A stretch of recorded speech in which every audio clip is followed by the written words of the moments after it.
merci à tous d'être restés avec nous dans cette dernière partie d'INSEM. On va vous parler de votre cœur. Il a ses raisons que la raison ignore et il s'emballe lorsque vous voyez Francine.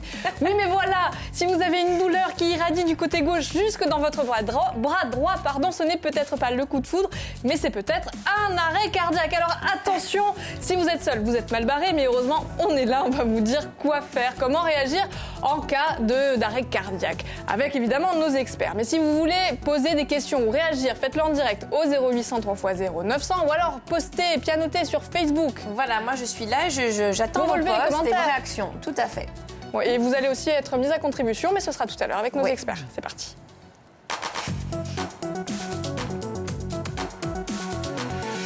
À côté de moi, Marjorie Celli, bonjour, je suis ravie de vous accueillir. Bonjour Célia. J'espère que vous allez bien. Je vais très bien. À fond, pour vous expliquer les gestes qui sauvent. À côté de vous, Pierre Caligé, bonjour. Bonjour. Vous êtes Célia. docteur, également directeur du CESU-2A, qui veut donc dire Centre d'enseignement des soins d'urgence de Corse du Sud.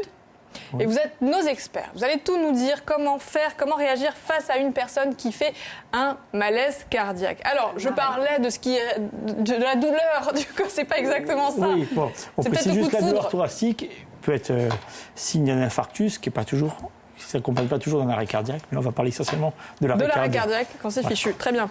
Alors, il va y avoir 3 gestes simples qui vont permettre éventuellement de sauver une vie. Donc, j'insiste, ce sera très simple. Le premier geste, c'est décrocher son téléphone. Oui. On appelle le 15. donc le SAMU. Le SAMU. Donc, il faut faire un texte bref, expliquer qui on est, où on se situe et quelles sont les circonstances. Nous sommes en présence d'une personne de tel âge environ, qui présente pas de signe de vie apparente, qui ne respire pas. Je commence un massage et on arrive. Vous me dites ça sereinement, c'est parfait, mais évidemment, je pense qu'on va un petit peu paniquer, donc Oui, mais c'est pour ça qu'on essayez essaie de garder votre calme. dédramatiser la situation. On dit où on est. On dit qui on est, on dit où on est, on donne son numéro de téléphone pour pouvoir être appelé s'il y a un souci. Et surtout, on reste en ligne, on explique ce qui se passe, on écoute les conseils et il ne faut pas avoir l'impression que pendant ce temps, ça retarde les secours. Pas du tout. Derrière, les secours sont déjà partis. Mais la personne qui est là au téléphone avec vous, vous guide. Et, On ne perd pas donc son temps en étant au téléphone avec le et on ne 15, décroche surtout pas. pas tant que la personne n'a pas demandé de le faire. Très bien. Alors, c'est écrit là, on masse. Oui, on pratique C'est-à-dire le massage cardiaque. On va vous montrer ça tout à l'heure. Une manœuvre qui permettra... Mais on raccroche Une pas. manœuvre simple que tout le monde peut faire. Très bien. Et la dernière chose, c'est défibriller. Défibriller. En fait, là, ce que vous avez énoncé, c'est ce qui s'appelle la chaîne de survie.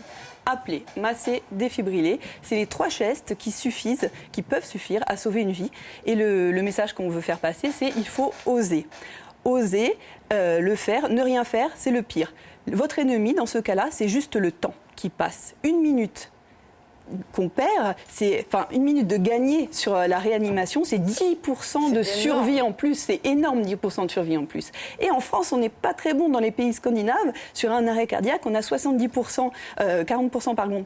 de gens qui s'en remettent et nous, on a juste 7,5%. Pourquoi Parce que les gens ne sont pas formés. 65% des Français ne connaissent pas les gestes qui sauvent. Alors, et puis, il y avait jusqu'à présent peu de défibrillateurs. Maintenant, il y en a de plus en plus et il faut que les gens sachent que Pierre, on a entre les mains ils peuvent s'en Il faut servir. s'équiper, quoi, alors, carrément, parce qu'on n'a pas tous forcément un défibrillateur à portée de main. Et si pas très loin de chez vous. Vous allez voir, Francine. Il va vous expliquer, Pierre. Donc voilà. Donc ça, c'est un défibrillateur. Depuis le décret du 4 mai 2007, chaque citoyen peut utiliser ce type d'appareil. Alors le principe est qu'il va délivrer un choc dans certains cas, sans l'emboîter parce qu'il va se mettre en marche. Donc il va délivrer un choc qui va permettre au cœur de se remettre à travailler correctement. Pas dans tous les cas, mais dans de nombreux cas. Voilà. Normalement, tout le monde devrait pouvoir Il est s'en très facile servir. d'utilisation. Bon. C'est l'appareil dicte ce qu'il va faire. Évidemment, si on fait cette émission aujourd'hui, c'est parce que tout ce qu'on est en train de dire, c'est en théorie. En pratique, les chiffres, Marjorie, vous en avez parlé. Dans 70% des cas, il y a quelqu'un et il n'y aura que 20% des gens qui sauront quoi faire. Donc, on va vous expliquer. Oui, Francine. Alors là, une réaction d'Angélique qui nous demande est-ce qu'il faut faire faut-il faire le bouche à bouche? Est-ce que c'est efficace? Est-ce que ça se pratique ça? Non, on n'a plus d'intérêt. Il n'y a plus d'intérêt, donc c'est le massage. C'est que certaines personnes qui sont habilitées à le faire qui le feront. Donc, pourquoi pas d'intérêt? Parce que il vaut mieux masser, Ouais, c'est plus masser efficace, le efficacement massage. que essayer de On faire perd de pas masser son et temps de avec ça. ventiler. Alors, comment est-ce qu'on va Il faut vraiment que les reconnaître gens comprennent qu'il faut masser. Pour finir Masser. sur le défibrillateur, Francine, vous disiez, on n'a pas forcément chez soi. Alors chez soi, peut-être pas, mais autour de chez soi, sur son lieu de travail. Et il y en a de plus en plus. À Ajaccio, sur le cours Napoléon, vous en avez au niveau de la Poste, vous en avez au niveau du parking du Diamant. Il y en a dans beaucoup de pharmacies, dans plus en plus de supermarchés. Et donc voilà, tout à chacun, de façon un petit peu ludique, chercher lequel est le plus proche de chez moi, lequel est le plus proche de mon lieu de travail. Dans les villages, il y en a maintenant de plus en plus sur les façades de mairie. Donc voilà, il y a le site Facebook du CESU2A qui, de façon très ludique, les a répertoriés. en fait, vous envoyez la photo que vous trouvez du défibrillateur que vous trouvez. Vous pouvez même vous photographier avec et vous l'envoyez sur le site et ça signale un nouveau défibrillateur. Et J'ai pour une la- réaction là, Oui. excusez-moi, de Henri qui dit si on n'a justement pas de défibrillateur à portée de main mais qu'on a un taser, est-ce que la décharge est la même? Est-ce que c'est Non, efficace? aucun intérêt. Aucun intérêt. Donc Henri, rangez votre défibrillateur. Pour la petite votre histoire, taser. quand je suis venue la dernière rats. fois sur France 3, ici à Viastel, j'ai dit mais est-ce que vous avez un défibrillateur? On m'a dit un défibrillateur, non, on n'a pas ça ici. Et en fait, en sortant, je vois sur vos portes un autocollant avec écrit ici nous avons un défibrillateur. Donc sont très vous mauvais êtes élèves. équipé d'un défibrillateur, sachez-le sur Viastel. À Une présent, nous photo, on savons. veut une photo sur le site Facebook. Marjorie, Pierre, regardez, il se sent mal, il est en train de faire un malaise cardiaque. Mais alors, ça c'est une photo. Comment est-ce qu'on est sûr et comment est-ce qu'on identifie le malaise cardiaque? Bon, ça va être des signes cliniques qu'on va rechercher. Ça va être déjà l'absence de vie, hein, l'absence de réaction du patient. Il est inconscient, inerte. Ah, il est inerte. Hein. Il n'est pas en train de se plaindre, il n'est pas... Ça y est, c'est le malaise. Quand il c'est- se plaint, c'est qu'il est encore en vie. Ouais. Ah oui, d'accord. Je ne vais pas dire un arrêt cardiaque, je dis le malaise. Hein, Bon, cela on dit. va aller voir près de Est-ce qu'on notre va la man- toucher, la victime? C'est le moment de la Alors manipuler. voilà, Alors, donc, allons-y. donc Monsieur Marjorie a montré. Monsieur, vous m'entendez? Monsieur, ouvrez les yeux. Monsieur, serrez-moi les mains. Monsieur, ouvrez les yeux, serrez-moi les mains. Donc cette personne est apparemment inconsciente. Voilà. Donc maintenant, on va chercher des signes respiratoires. Hein. Donc on va mettre le torse nu. On va légèrement faire une extension de la tête pour libérer les voies aériennes et rechercher avec le dos de la main une respiration et regarder avec les yeux s'il y a un mouvement respiratoire au niveau du thorax et de l'abdomen. Donc évidemment, on rassure nos téléspectateurs, hein, il s'appelle Bob, il n'est pas Oui. mort. Et si mais ça pour me la fait mal. démonstration, Voilà. il se sent mal. Voilà. Alors, on est bien Donc, sûr la qu'elle recherche ne de respire signes, pas. ça prend 20 secondes, 10 minutes pour la conscience et 10 minutes pour les Donc signes on le respiratoires. vérifie quand même. Quoi. On Très- prend ces ça prend 20 secondes pour voilà. essayer de secouer la personne et Voilà. s'il n'y a pas de réaction, Donc- qu'est-ce qu'on fait? Excusez-moi, il faut aller vite là. Il est inconscient, il ne respire pas. Francine, je commence le massage cardiaque. Appelle le 15 et essaie de trouver un défibrillateur, s'il te plaît. Donc deuxième étape, le 15 et je vais chercher mon défibrillateur. Allez, voilà. Donc, Alors on avait une autre Si on question. Est-ce qu'il y a des Rassurez-vous, précautions on rassure nos téléspectateurs, Hein c'est pour Est-ce de qu'il y a des- faux, c'est une démo. Hein, tout- Est-ce qu'il y a des précautions à prendre quand on oui, prend un on en parlera défibrillateur? après si on a le L'ouvrez temps. pas, l'ouvrez pas. Voilà. Alors, Donc là, la touche. si on décrypte bien le geste, donc on se met proche du corps de la victime, les bras tendus, les mains posées entre les seins, hein, et on masse en appuyant tout le corps, le haut du corps. Ça se passe de la même façon pour une femme? C'est exactement la même C'est chose. normal, hein? Voilà. Donc Francine, tu vas Tout prendre le ma corps, place. on a en. Alors Pierre, je vous en prie, enfonçant de mettez-moi à cinq- côté de Francine, s'il vous plaît, pour expliquer Oui. tout ça. On est bien d'accord, l'idée c'est de montrer que 2 minutes, ça va être très long. À la Ça fin, va être très Marjorie long. devrait Voilà. être fatiguée. Très fatiguée. Déjà, Un bon massage déjà, cardiaque, ça Marjorie fatigue. déjà baisse en rythme. Il faut qu'elle augmente un petit peu. Francine, il Voilà. faut que tu me remplaces et Voilà. pendant ce temps, je vais m'occuper du Voilà. Donc défibrillateur. Francine, Alors, qui n'a jamais, Francine, allez. qui n'a jamais massé, va apprendre en direct. Donc on voit bien, il y a vraiment une raideur dans Voilà. vos mains. Francine, vous hein. mettez On, bien contre la victime. Donc là, Voilà. c'est bien. Les Alors, bras on tendus, me entre les soufflait, on seins. me demandait si un Évidemment, bon ouais. massage cardiaque devait casser les côtes. Non. Ou est-ce que c'est une idée reçue? C'est non, faux, ça, on non. n'est pas obligé Non, non, d'appuyer comme un... c'est pas un signe bon d'efficacité. Attends, Francine, attends. Voilà. Alors, bras tendus. Voilà.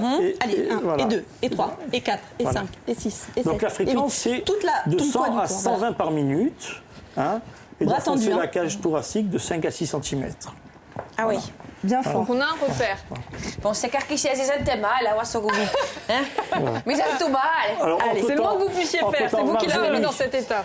Je continue. Ah oui, on ne s'arrête jamais. Alors là, on va écouter le défibrillateur. Alors ça, Voilà. c'est extrêmement important. Alors, elle est très simple d'utilisation. Pour le mettre en marche, il suffit de l'ouvrir et d'écouter le défibrillateur qui va vous dicter la conduite à tenir. Alors là, on l'entend pas, c'est normal? Il va parler. Demandez la poitrine du patient Wow. et ouvrez l'emballage contenant les électrodes. Dénudez la poitrine du patient et ouvrez l'emballage contenant les électrodes. Enlevez une des électrodes de sa protection plastique. Enfin, il faut être deux quand même, hein. Enlevez une des électrodes de sa protection plastique. Donc on va coller la première électrode. Enlevez une J'arrête, des là électrodes Non, de non, on sa s'arrête jamais. Jamais. Je suis désolée, Francine. Voilà. Ces gars, je vous en veux. Rendez-vous au moins deux. La première électrode au niveau de la clavicule droite. Enlevez la seconde électrode de sa protection et placez-la sur le bas de la poitrine nue, comme indiqué. Voilà. Il y a Et les la pavots, deuxième hein. électrode, Enlevez la sous le seconde sein électrode gauche. de sa protection. Ce qui est extrêmement rassurant, puisqu'on n'a pas forcément l'habitude de s'en servir. Il faut écouter tout ce que dit le défibrillateur. touchez pas le patient. Rythme cardiaque. Reculez. Ne touchez pas le patient. Analyse du rythme cardiaque. Elle est morte, toi. La du tombe. Choc conseillé. Faut y croire, Francine. Changement de l'appareil. Écartez-vous. Choc sera administré dans 3, 2, 1. Choc administré. Là, il y a un Et là, choc. on Il faut prend- reprendre le on massage prend cardiaque. le massage Allez, cardiaque. Francine. Voilà. Mais alors, si on a les se mains rapproche dessus, bien, Francine. on prend une décharge aussi. Alors, oui, Donc, il faut on faire va- quand même très On va attention. prendre une décharge et on va diminuer le courant délivré au patient en diminuant le risque enfin, Oui, la on va pas chance tomber, de nous, dans les survie. pommes, hein. Voilà. Hein. Si. Bon, on va prendre Parce que là, ce Il serait... est pas On va le réveillé, sentir hein. passer, on va le sentir passer. La seule, Et voilà. la seule précaution à prendre, c'est un outil très simple, très fiable, très simple. La seule précaution à prendre, c'est que la personne ne doit pas être sur une flaque ou sur ce qu'on appelle une bouche d'égout, c'est ça? Oui. Si la personne est noyée, voilà, c'est quelqu'un qui s'est Sur noyé, du qui est en métal arrêt ou pas de- cardiaque, il faut le sécher, voilà, D'accord. pour éviter, il faut extrêmement absolument important. éviter qu'il soit mouillé. Francine, vous avez 30 secondes pour le ramener à la vie, hein. Je peux l'embrasser. Reviens, bébé. Qu'est-ce que vous voulez qu'on en fasse? Merci pour cette démonstration. Bon, c'est bon, il Non, mais se réveille, cela dit, on en rigole, mais ce sont des gestes très Voilà. importants. Non, Non, c'est extrêmement il faut se important. souvenir des 3 gestes, appeler le 15, masser et si possible défibriller. Si ça vous arrive à la maison, vous n'avez pas de défibrillateur, on appelle et on masse jusqu'à l'arrivée des secours. Parce que, Jusqu'à jusqu'à l'arrivée une des secours. minute de gagner, c'est 10% de survie en plus. 50 000 décès chaque année. année d'arrêt En cardiaque France. hors de l'hôpital, ça fait 137 par jour. 137 personnes. par jour, avec, comme vous le disiez, 70% des cas, quelqu'un qui est présent et que 20% des cas, des gens va agir. qui agissent. Merci beaucoup à tous, c'est terminé. C'est terminé, ok. Ma chère Francine, vous voyez, ne vous inquiétez pas, il va bien. Nous, demain, il on commence a à un bouger. autre rendez-vous. On va parler de formation un petit peu différente. Ce sera comment se former au métier de l'artisanat avec Petra Patrimoine, qui est une coopérative d'activité et d'emploi. Ce soir, rendez-vous avec Philippe Martignetti pendant le 20h. Il reçoit la journaliste Caroline Ettori. Je vais y arriver pour parler de Jean-Jacques Ferrara. Moi, je vous souhaite un excellent après-midi à tous. Et plus d'infos, CESU2A, si on veut se former. Toujours, oui. Merci. Bon après-midi, À demain. ciao, à Au revoir. demain.